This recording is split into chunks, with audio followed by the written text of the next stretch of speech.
Welcome to Unmasked, where we take off the filters and get real about faith, failure, and finding freedom. I'm your host, Wesley Farnsworth, a dad, veteran, author, and a man who's learned that God does his best work in the middle of our mess. Each episode will have honest conversations with people who've walked through addiction, pain, or doubt, and with pastors, leaders, and everyday believers who are learning to live and lead authentically. So take a breath, pull up a chair, and let's get real. This is Unmasked.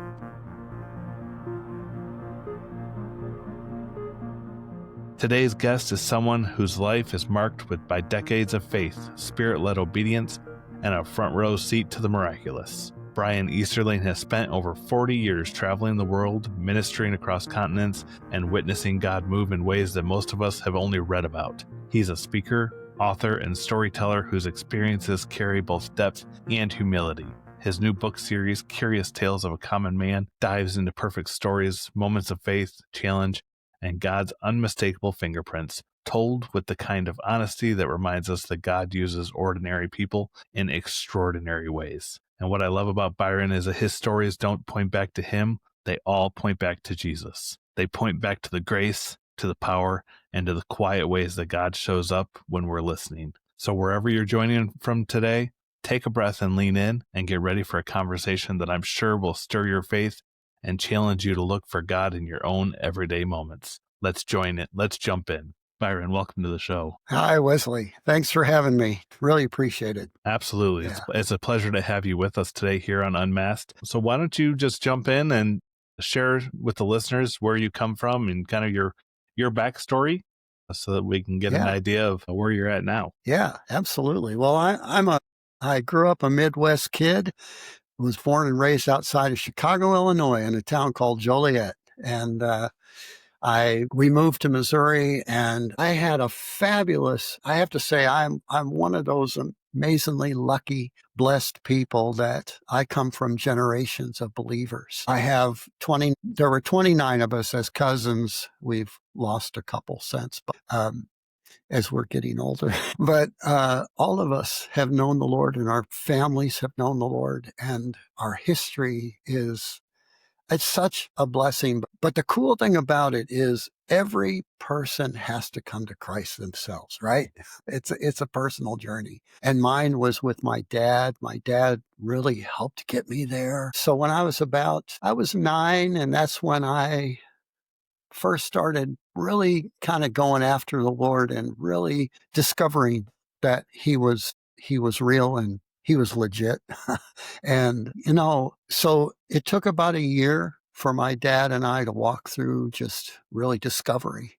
And it was that moment, I remember, if I can tell this story, what happened was we were in a Baptist church in our small town of Mexico, Missouri. My friend, in the Baptist church at that point, I don't know what it's like now, but at that point, if you got to be 8 or 9 years old and you hadn't gone forward, you were kind of in trouble with the older folks. They might start thinking you were truly lost weren't. Anyway, so a good friend of mine, one morning, I see him, he goes down the aisle during the altar. So I thought, well, hey, he's going forward. I should go forward too. So I started to get up, and my dad grabbed my pant leg and just kind of gently pulled me back down and leaned over and says, "Where are you going?" And I said, "Well, I'm going to get Jesus." And he goes, "Really? Why?" And I said, "Well," and this is where I made my first mistake. I said, "Because my friend is." And he said, "No, that's not why we go forward." And the cool thing is I have an older brother and older sister. I'm the youngest. My brother's almost 8 years older than I, and my sister's 4 years older. So we would come home. Back in those days, you would come home and you'd have this big pot roast. They call them pot roasts, or a big chicken mid-dinner. It was always just amazing. You'd sit around, and my dad would ask us what the sermon was about. And my brother would always go first, and then my sister, and then I would, at 8, 9 years old, I would parrot what they had to say. I didn't know. I wasn't listening. Most of the time, I wasn't listening. I was fidgeting, Well, that day, my dad started with me, and he turns to me, he says, "Byron," he said, "what did you get out of the sermon today?" And I was scrambling, man. And I said, "I don't know, But then I realized that this continued, and he began to walk me through the gospel.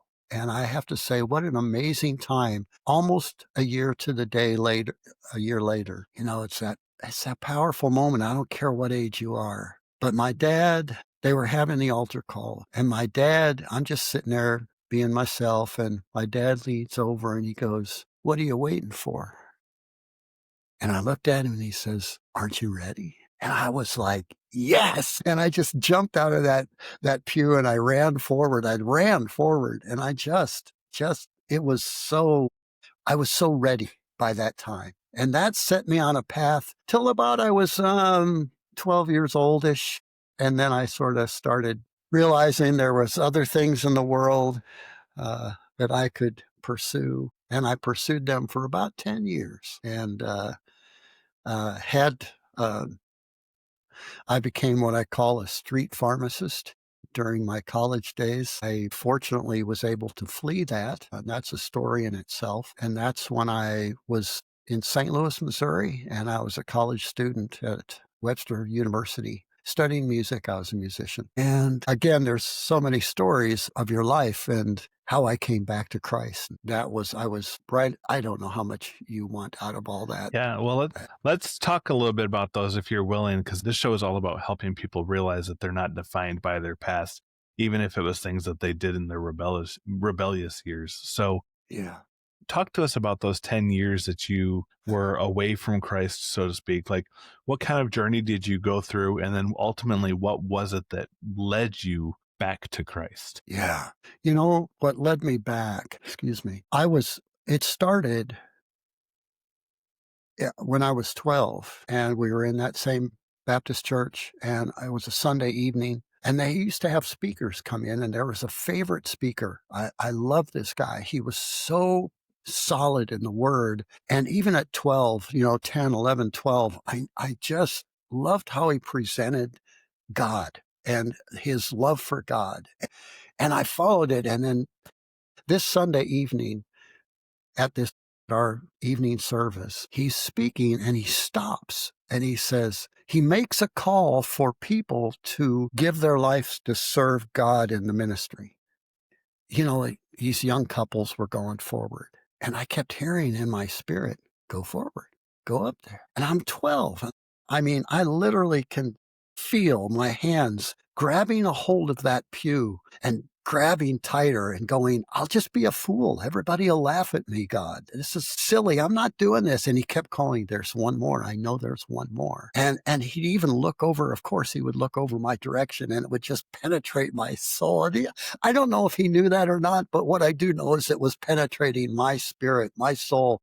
And I just kept going, no, no, no, I can't do this. These are real people. I'm just a kid, And that's when I turned my back on God. I said no to him. And in what I might consider a big way, I rebelled against the heart of God for my life. From that moment, I began to falter. I began to seek out other ways of feeling, finding as you go into high school, and I got into minor drugs. I didn't get into any real serious drugs. I didn't get into anything such as heroin or anything like that. I got into a lot of laced, which carried a lot of hallucinogens in it.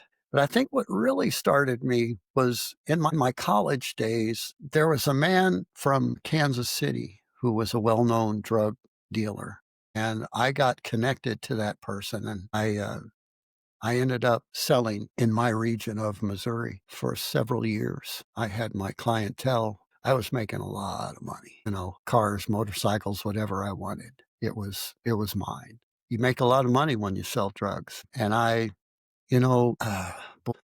sorry. So at one point, God brought me out of that. And that's, I won't go into that story, but what I will go into is that the heartbreak, when I came out of that season and I came back into Christ, the heartbreak of damaging someone's life, that I damaged people's lives and I brought them into a way of life that was not in God's path for them, just broke me. It still does. I still look back and I'm not saying he has forgiven me. I know he's forgiven me. That's not an issue. But to know that you've damaged someone's life, that was, yeah. That's exactly what this show is all about, sir. This show is all about being unmasked. And Hmm. a lot of people, they sit there and they're like, well, I have done this and I have done that in my life. I've dealt drugs. I've been addicted to pornography. I've cheated on my wife. I've had the food issue. I have whatever it might be. They have something in their life that is they're choosing to let define them. And this show is all about being unmasked and coming forward and telling those stories and helping them realize that they are not defined by whatever it is that they've done, and that God still can and will use them if they allow him. And so I love that you're coming on and you're being vulnerable and you're sharing this story about what you've done and your history of dealing drugs and stuff like that, because I think that's a very real thing that most people would say, well, this is something really bad that I've done, so there's no hope for me. I'm too far gone. And that's exactly what the enemy wants them to hear. They want them to think Yes. and know that they're too far gone, because if they think that and he can get it to where they know that, then he has them right where he wants them. And so I thank you for your vulnerability and your willingness to share that. So tell us about your journey back to Christ. What was it that kind of was that turning point that he said, hey, I'm still here? And what brought you back? So, yeah, what brought me back is I had to flee where I was. That guy was, it's territorial. So that guy was in Kansas City. He's a mean guy. So I thought I wanted out. I knew I wanted out. I knew that something wasn't right. And so I fled and I went to St. Louis on the other side of the state where I knew I would be safe. I'd be in a sense, in hiding. And so I go to St. Louis and I end up going back to college to Webster University. I'm studying music. Now, I don't know if you know music or not, or music schools, but in music schools, the cool thing about that is at the end of the year, I'm a piano player. I'm a composer and pianist, and I've written a lot of stuff, different things. But anyway, it doesn't matter. But the key is at the end of the year, there's a thing called juries. And that's where your teachers, your professors come around you, and you're like in this little tiny room with a piano, and you're playing the pieces that you've learned all year. And they're sitting behind you, just scribbling. All you hear is scribbling. And you're like, oh, I failed. I know I failed. And they don't really say anything. And you get up and they say, thank you very much. And you leave. Well, it's a party day after that. And we were just partying, and I didn't supply anymore, but I still was partaking of vegetation. And we had partaken. I was broke, man. When I gave it up, I was broke. I had an old 65 Econoline van, and man, it was ugly.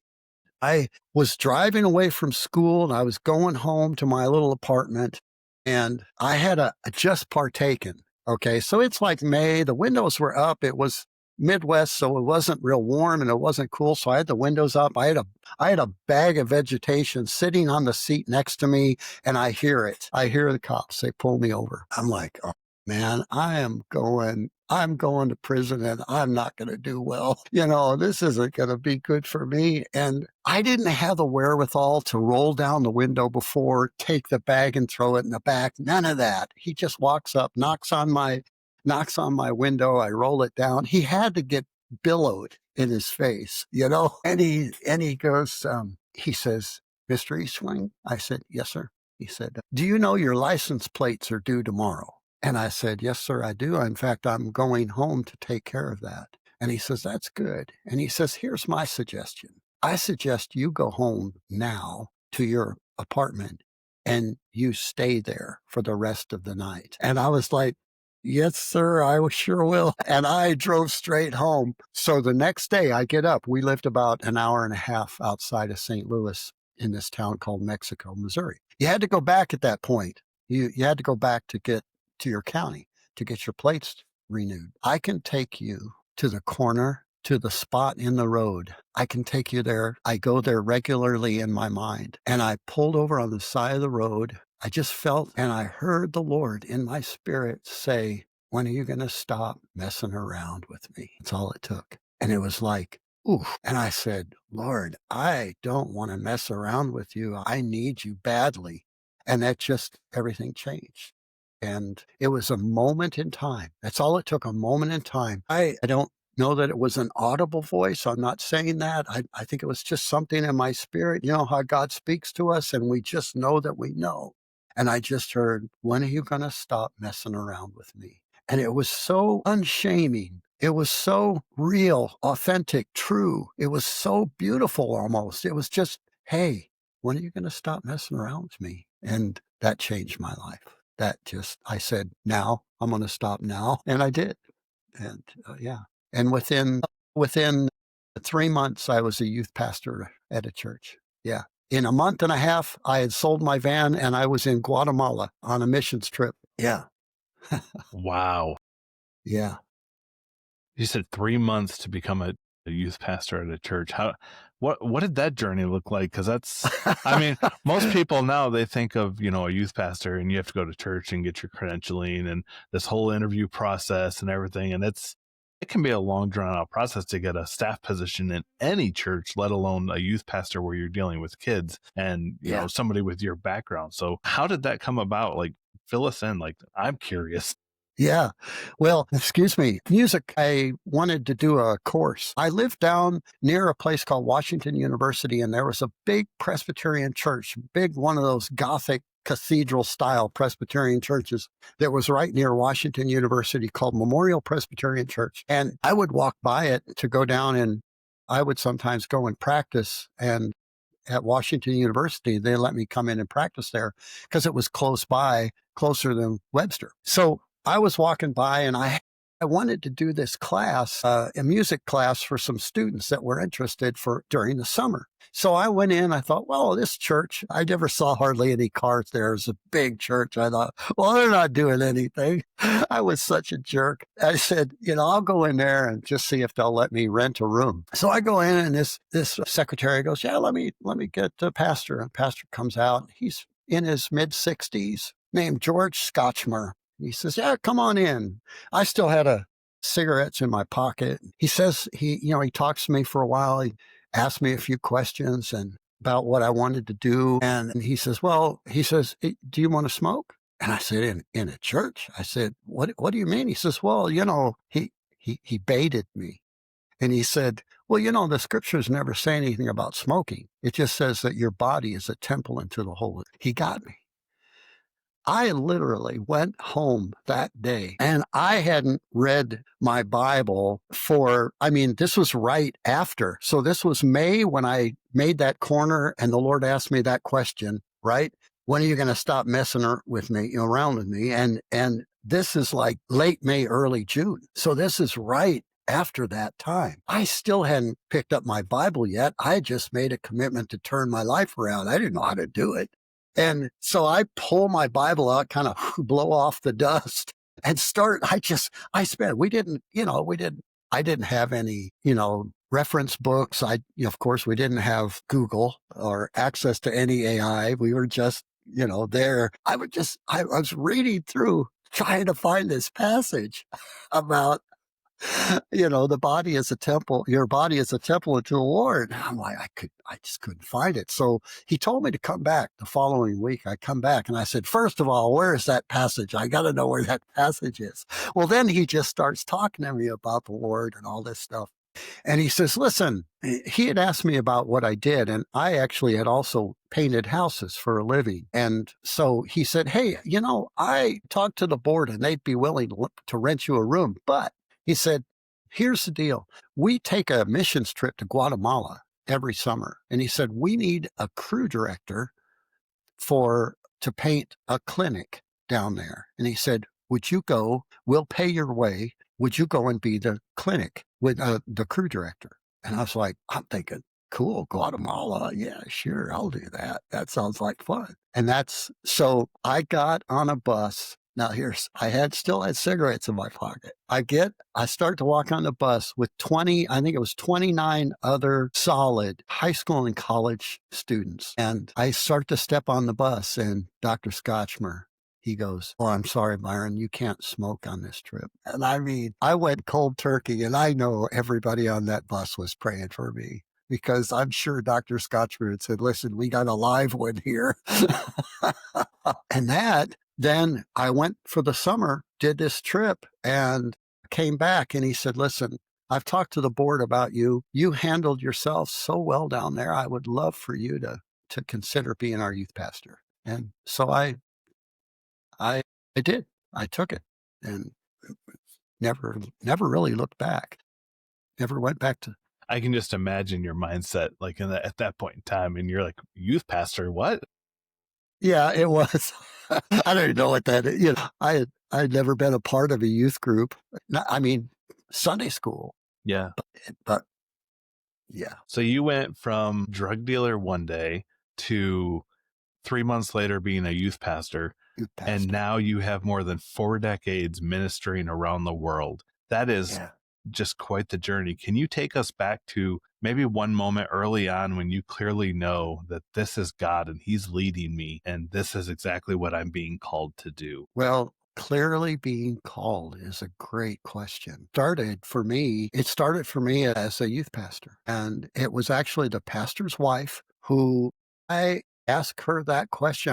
Well, both of them. I asked that question. I said, how do you know that you're called to ministry? And her response was so simple. And she said, "Go do whatever else you can. And if you can't, you're probably called to ministry." And we have actually used that. My wife and I have used that many times when people have asked us, how do we know that it's time for us to go into ministry as a vocation? And we're like, well, you'll know because it'll be nothing else you can do. I always look at it like marriage. How many times have you heard somebody say, how do I know he's the one or she's the one? How many times have I had that in my life? My daughter once said, Dad, how will I know? How will I know? You just know that you know that you know. You can do all the pros and cons lists in the world. But when she said to me, that pastor's wife, Dr. Scotchmer's wife, when she said, go do anything else you can. And if you can't, you're probably called to ministry. I just knew that I knew that it was something I had to do. I fought it. I fought it through the years. I can't say that I've been the most obedient of children. Well, and that's the beautiful thing about faith is you don't have to be the perfect child. He still loves you and will use you. And Yeah. I think that's a common misconception in the church is people are like, well, I have to be perfect if I'm going to do this. And if I can't be perfect, then I might as well just not do it at all. And that's the furthest thing from the truth. He wants you he wants you and is calling you just as you are. And faults and all, he wants you. And so I love that. So, ministry across continents, that's exciting work. You've traveled the world, you've done all kinds of things, but it's sacrificial and exhausting. And I'm sure it can be very, very humbling on a very deep level. So what has sustained your faith through the hard seasons when obedience didn't feel glamorous and you were in those seasons where you're like fighting and saying, why me? Well, I couldn't go forward without saying, Wesley, that my partner, my bride, has been vital and key. She has been so strong and solid in my weakness. And just to recall the victories, to help me recall the victories and help me recall why I'm doing what I'm doing. Because, it's true. I don't care what you're doing. You know how it is when you're doing something and there's a carrot that gets dangled in front of you, and you want to go sideways and go chase that carrot. And God just holds your feet to the path that you're on. And I think it requires those friendships, those relationships. I think for me, that's been a big part of it. Crystal, my wife, who amazingly would just be so simple in her responses and challenging at the same time, like things like I would be complaining and she's going, well, isn't this what God has said? Oh. And all of a sudden you're like, oh yeah, I guess you're right. I didn't want to hear that at the moment. I wanted to complain. She would just bring up it's simple, but it's so profound. My other friends have just been so helpful in those moments where they remind you of your calling and your giftings and your purposes on earth. And whether or not it doesn't matter what it is. It's not about being in vocational quote unquote ministry. I don't even like that term anymore because I see all of us as ministers, but some of us are called to go and be more actively pursuing the body of Christ and really, really encouraging and building up the body of Christ. I feel that's a big part of our calling. And I think the other side of that is when you make a covenant with the Lord, when He's made a covenant with you to say, I have called you into this, you have to bring that. And that's what Crystal would do. She'd bring that memory and that realization. Have you been called to this? Isn't this what the Lord said? Yeah. Therefore, now it's just a simple answer of I believe it or not. Yes or no. And I love that you're bringing this up because this is something that I talk about quite often here on my podcast and even when I'm doing interviews on other podcasts as a guest. And that's just the importance of community in our lives. Everyone, you try and do it yourself. That's kind of human nature. This, I can do this myself. I don't need somebody else's help. And God doesn't call us to do life alone. I mean, when you even look back to the very beginning with Adam, God said, he's alone. This isn't good. And he gave him Eve. He gave us community for a reason. And that's how we kind of use that as checks and balances, if you want to use a modern day term when you think of government and all that fun stuff. But community is there for a reason. They help keep you in focus. They help push you forward. They help speak life into you when the enemy's trying to drag you down. And so I love that you have your wife in your corner to help keep you focused and to remind you of your calling when you're going, I don't know what I'm doing. And the other point that you made that I want to just touch on is this idea of being called and the vocational assignment. There's a lot of times I just preached a sermon a couple weeks ago about just giving God your yes. It's very common today when people are like, well, I can't do this because I don't have training. I don't have this. I don't have that. And all you're really doing is making excuses for not doing what God's calling you to do and telling you to do. Because when it comes down to it, there's nowhere in the Bible that says you have to have a college degree to preach his gospel. Okay. Jesus pulled random people off of the street and made them his 12 disciples and used them in extraordinary ways. He used Moses that was wandering in a desert. You just look at the history of the Bible and not a single person that he used in the Bible had a college degree or a vocational degree. And so that's just something I love that you brought that up because I think that's a common thing that we are now letting us get, or it's a common thing that we are allowing to get in our way of doing what it is that God is calling us to do. I think some of the greatest missionary outreaches have been from women who were not a part of an organization because they weren't allowed to be and they didn't have degrees. And so I was once, and they just said yes. And someone once asked me, how come you get to travel all over the world? Why don't I get to do that? I said, I don't know. I just said yes. When the opportunity comes, just say yes. If it's God, I didn't say yes when I was 12. And it took me 10 years. I'm not saying God didn't use those 10 years because I learned a lot about life. Maybe not the best side of life, but I learned what struggles happen when you do the wrong thing, when you put people's lives behind your own. Anyway, I just think, say yes. I didn't say yes when I was 12, and I did say it on that day in the van, turning that corner on the way home. I did say yes. And my life has been incredibly different. And sometimes I just think, what would it be like? And that, if you even think about the first little youth pastor position, if you want to look at it as little, I don't see it that way. I see it as just God opened the door and allowed me. And at a Presbyterian church, that's never, Wesley, I have never thought of that before. I don't think I have ever in my life thought, why would they hire a non-educated, seminary-educated person that's phenomenal. I just, thanks for bringing that up. It's totally a God thing. And that's what I love. Yeah. I just love how he does the impossible and he makes it possible. And it's awesome to think about. Your new series, Curious Tales of a Common Man, it explores personal stories that reveal God's fingerprints in daily life. And that's what I love is talk about how to see God in the everyday moments. Why do you think that God often chooses ordinary moments to reveal himself in extraordinary ways? I think the heart issue for me is that the Father wants us to know that He's there always, and that in the midst of whatever we're doing, He is there and active and alive and caring about who we are and what we do. And that what we consider mundane, He considers a joy. And I think for me, it's in those moments when they're real. They're heartfelt. They're life-giving moments. And they make us look back and go, God is with me always. Always He's with me. And that's what He says He would be. And now He's proved Himself that. And not that I need for Him to prove Himself, but I have to admit it helps. Yeah.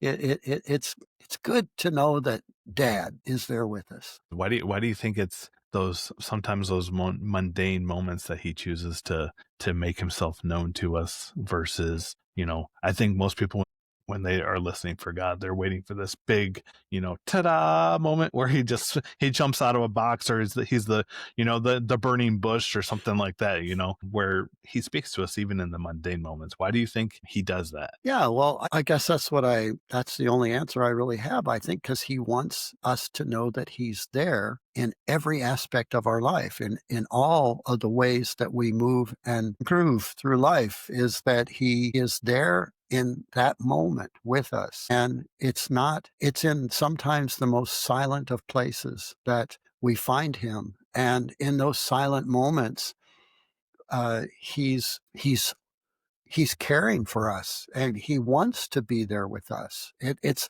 for me, I guess that's so. I took a challenge. I was always a very good golfer, and I had several scholarships in university that I actually turned down to the chagrin of my father. There's a word you don't hear often. To the chagrin of my father, I turned these scholarship offers down to university to play golf. And I had several offers in my 20s to go and turn pro, and I didn't. I just wanted to go into music, and I think that was God's way. But I got challenged in my 50s, early 50s, to take up and turn pro and go play golf professionally. And so I took a challenge and did that. And I did it for 5 years. And I remember the first year I was out practicing, and I had to change my life. I still was traveling. I was still doing ministry, and I had to change my lifestyle. It was very difficult, a very hard time, but it was very cool. And I remember just this, for a golfer, this would be the mundane. I'm practicing. I'm practicing on the golf course hour after hour after hour. I'm getting my game strengthened. And this is in the first year. And I remember walking down the golf course. I'm in the middle of this hole, and I put my bag down, and I sense God there with me. So much so that I put my bag down and I turned around and I said, "What?" out loud. I said it out loud. So if anybody's watching me somewhere else on the golf course, they're probably thinking Easterling's lost his mind. He's finally lost his mind. Well, all I heard in my spirit was, "I love doing this with you." And I said, "You mean like playing tournaments and being, a good golfer?" He says, "No, just out here practicing. I just love these moments." And I think it was so encouraging and so life-giving to me. It was like, "Dad, you're right. You love being in the middle of this golf course with me, just hitting golf balls? Yeah, I love that. I love every aspect of being with you." And I think for me, that's the mundane. That's the place when we're at work and we're looking at that computer screen, and God interjects in that moment just to say, "I'm with you. I'm there." Out of that comes all kinds of, our faith is strengthened. We're encouraged to meet with others. The community aspect of both with the believer and those who we are. All of a sudden, you'll find yourself coming out of those moments and you're going, "I need to pray for so-and-so because they really need the Lord in this time."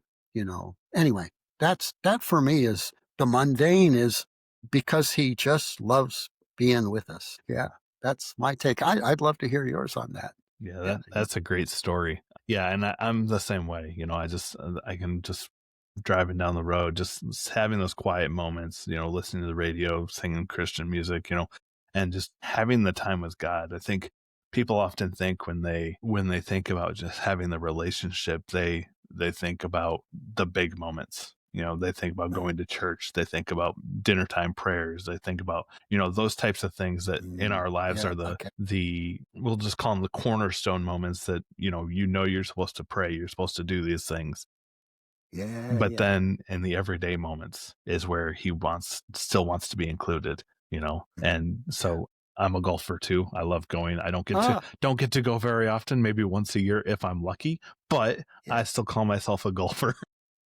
Yeah, good. But Yeah. even out on the golf course, just taking those times, and I love to just sing songs to myself, and just hum Mhm. and pray and meditate and just kind of have just the quiet time. And it's just a great way Yeah, to just soak it yeah. in and be in God's creation and just connect and be with Yep. him. And so Yeah. that's awesome. So for listeners that are out there that maybe they're going through a dry season, they're spiritually dry, they're discouraged, the enemy's maybe talking to them, telling them that they can't do this because they're defined by something, whatever it might be. How can they begin to recognize the small subtle ways that God is speaking or moving in their life? Is God moving in their lives in these tough seasons? I think the first thing is he wants us to come in those moments. Excuse me. In those moments, I always feel like the Lord is in that time frame wanting to make our ceiling our floor. He's wanting us to rise into a new level of understanding and insight into who he is. That's the tough moments, right? The tough moments, the discouraging moments, I believe are always there that are going to help us step into a new revelation of who God is, because he's always moving right from glory to ever increasing glory. So I want to see some of that ever increasing glory. And I know he wants us to draw near so we will see that and understand and get a bigger picture of who God is. So I think for me, with that knowledge, knowing that, first of all, it's accepting where you are. I think we fight it. I think we go, I need to get out of this. I'm not where I was. I need to be back where I was. I need to be close with God. I need to be reading the Bible. I need to be praying more. Whatever it is you were doing in the last season, this moment to me is an ordained by God moment. He didn't maybe cause it, but he's allowing it so that you will come into a new revelation of who he is, a bigger image, a bigger picture, a bigger knowledge of who God is. So how I say it is, you're in this moment because you can't live tomorrow on yesterday's God. You can't get to where you need to go on what it's a building process. So he wants to release. So it comes to, for me, when you're in those moments, I bet I'm not asking the right questions. So what we do is we ask the questions we ask in the last season of our life. But the reality is he's got new questions he wants you to ask. So the first thing I do when I'm in that place and I'm finally coming out of that, oh, maybe this is for a reason. And I have to go, all right, Lord, what am I asking that's not being answered? Give me the better question. Give me the question that will pull me and draw me into tomorrow, that will draw me into the greater revelation of who you are and what you want me to see about yourself that will give me the strength to stand in this moment. I think if we try to conquer fears, frustrations, all the issues that we deal with in our lives, the last thing, it will only get us so far and we'll be frustrated. And that's what happens. We get into that grind, right? We get into the grind and we get frustrated and we get angry at ourselves. And then we get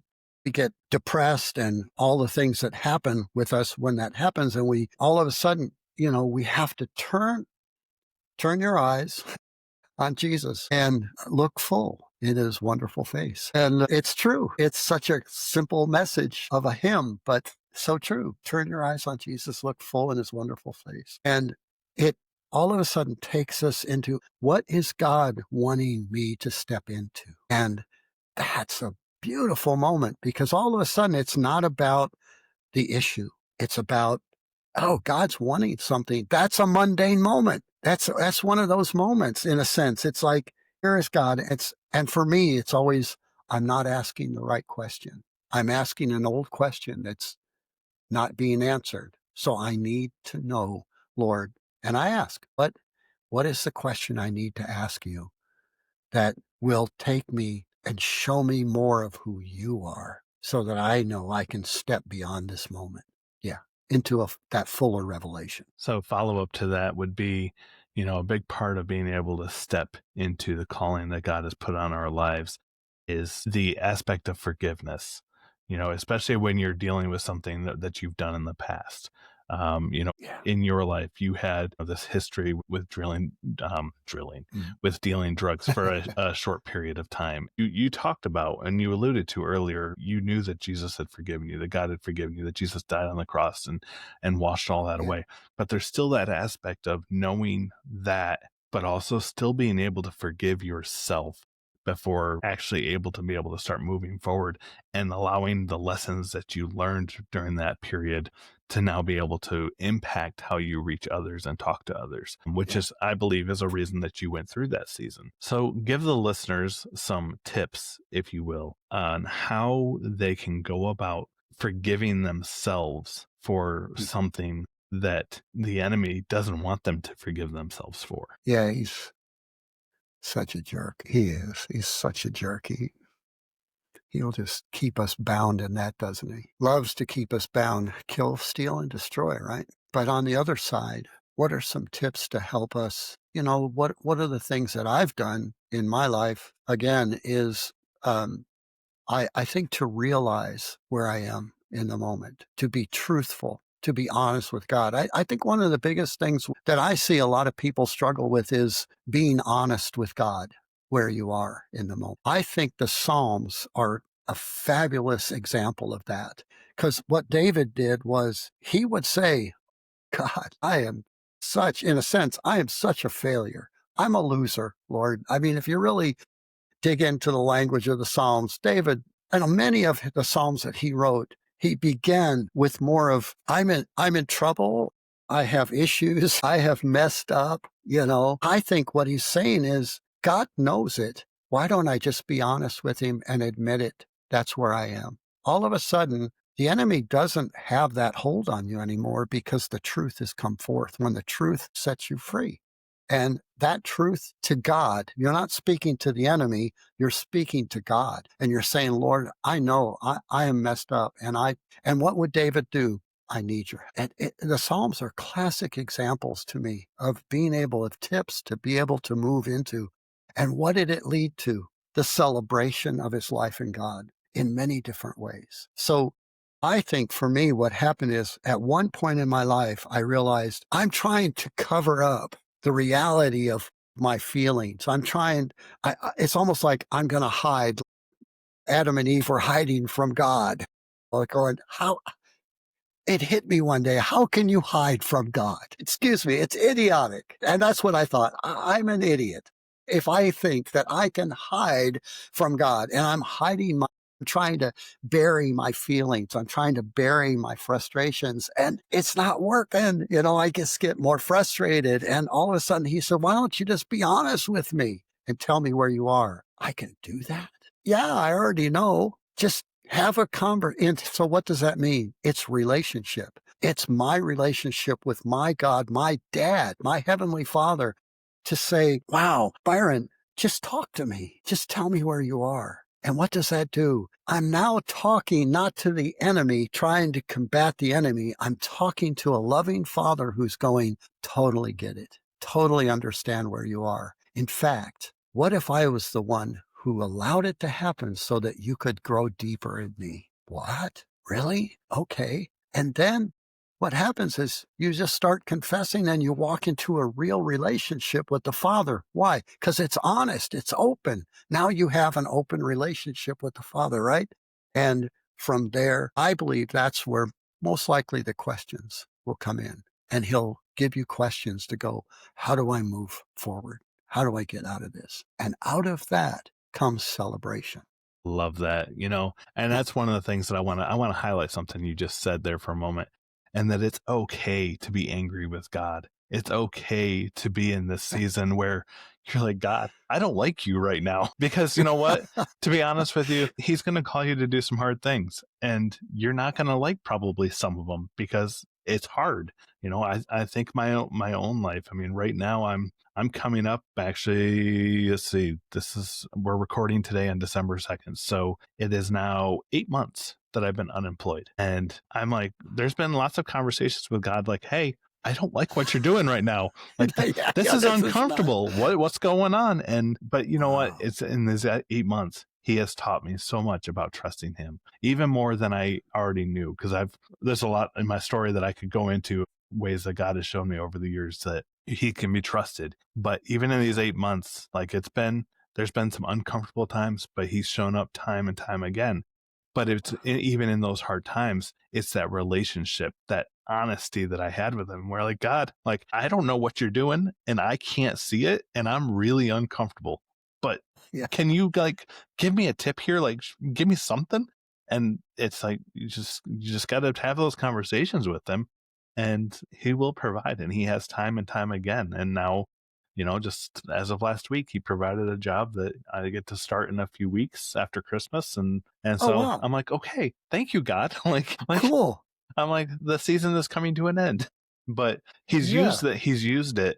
A lot of people, they're like, well, why would he do something so hard and allow something so hard in your life? And it's important that you take that time to reflect and figure out, okay, what else is he trying to teach me or get me to do that maybe I hadn't done before? And it was in that time that he used me to finish my book and publish it. He's used me to start this podcast. And so there's things that he's been prompting me to do for quite a while that I was dragging my feet on. And so finally he just took me by the ear. You think of a mother or a father that is misbehaving child, they grab you by the ear and they drag you along. Like, come with me. It's like, he was like, finally he just brought me to my desk and it's like, sit down and finish. So yeah. That's awesome. So I love that you talked about that, because it's important that you realize that sometimes the first step of being able to forgive yourself is to just be able to have those honest conversations with God and vent those frustrations and be able to talk about them in a very honest and real way with them. Because like you said, he already knows. He's just waiting for you to talk to him. Yeah, exactly. So the last question I have for you today is, I want to just talk a little bit about, you've got a lifetime of ministry, miraculous stories that you've talked about. So what is one truth about God that you hold on to now more than ever, and is something that you want to leave the listeners with to meditate on today? Whew. That's a huge question. I didn't say it would be easy. One thing. Wow. Yeah. Wow. That one.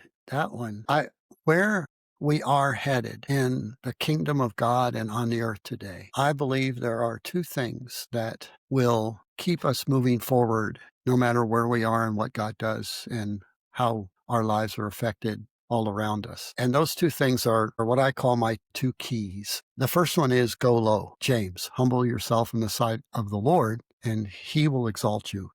Basically, in his time, he will do what he wants because you've humbled yourself. And it doesn't say humble yourself before man, because it's kind of a helix. If you will humble yourself before God, you will naturally be humble before man, because God is the creator of all things. He's a little bit mightier. And when we think of that and go, oh, I'm humbling myself before the greatest, the mightiest, which leads me to the second, which is follow the lead of the Spirit. Listen to what God is asking you. Listen to the Spirit of God and follow that, because in these moments of darkness and when you are in a moment of darkness and struggle, when we humble ourselves before the Lord and then listen to what he's asking and go after it. I feel like we all do it. We all hear things and we don't respond well, or we wait. What did he do for you? He took you out of a job for 8 months. Why? Because he'd been saying something to you for quite a while. Write a book, and maybe do this podcast, la, la, la. Are you doing it? No, because I'm busy. We make excuses. We have different things. Of course, we do. We all do it. And yet, when we humble ourselves, it naturally draws us to listen to what the Spirit is asking of us. That leads us into conversation, which brings us back to what? Relationship. It brings us back into the relationship, and it's no longer about just what we're doing, but about why we're doing it and who He is and why He wants us to be doing it. And it just gets us, so it almost becomes this helix where it's like, humble yourself, follow the lead of the Spirit, enter into this relationship. The relationship brings us back into what? The knowledge that, wow, He is a big God. I need to humble myself. What do I do when I humble myself? I follow the lead of the Spirit, or back up into a relationship, et cetera, et cetera, et cetera. Yeah. So for me, in these times, and when you're struggling, go low. Simply go low. Go low. Keep your head down with the Lord. Just go low. Humble yourself before Him. And we've talked a lot about that already today. And then, of course, follow the lead of the Spirit. What is He saying to you? And that'll bring you into that relationship. Love that. Well, there's one thing I want to mention here is, this is a common question that I get. And it's a question, honestly, I asked myself over these last 8 months is, Father, what is it that you're telling me to do? And how do I know it's actually from you and it's not my own flesh? And I want to share with the listeners something that He gave me.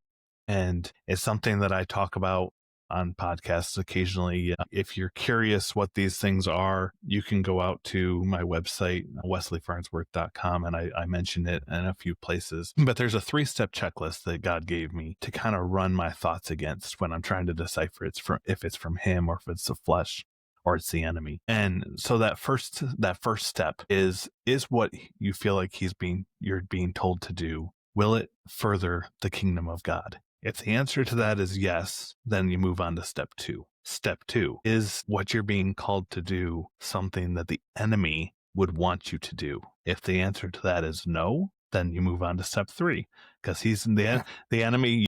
Doesn't want you to do things that are going to further the kingdom of God.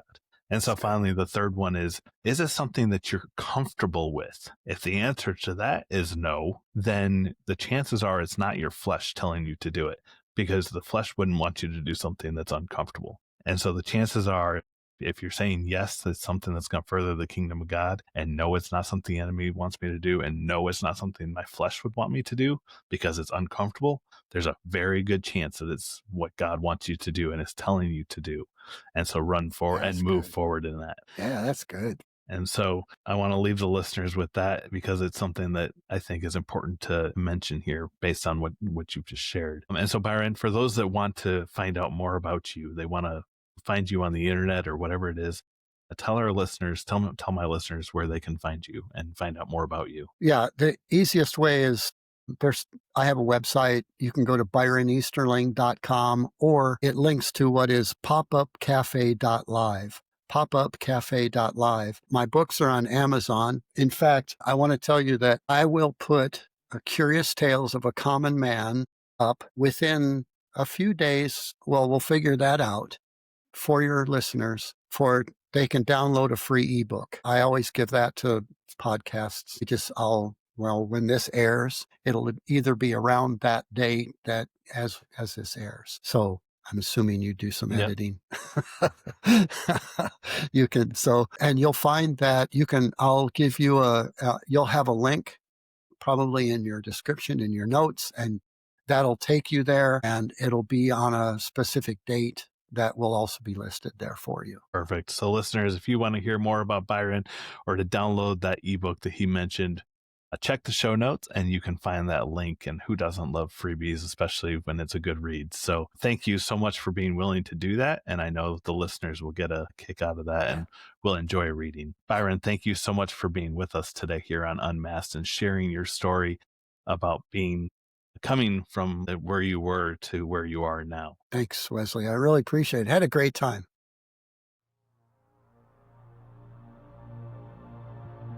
Well, thanks for joining me today on Unmasked. If this episode encouraged you, would you take a moment to follow, rate, and share it with somebody that you think could benefit from hearing it? For more encouragement and information on having me speak at your church or events and my coaching services, visit wesleyfarnsworth.com, and don't forget to connect with me on social media. Until next time, remember that grace is greater than your past, and freedom begins when we all live unmasked. God bless you. Good. All right. So here is where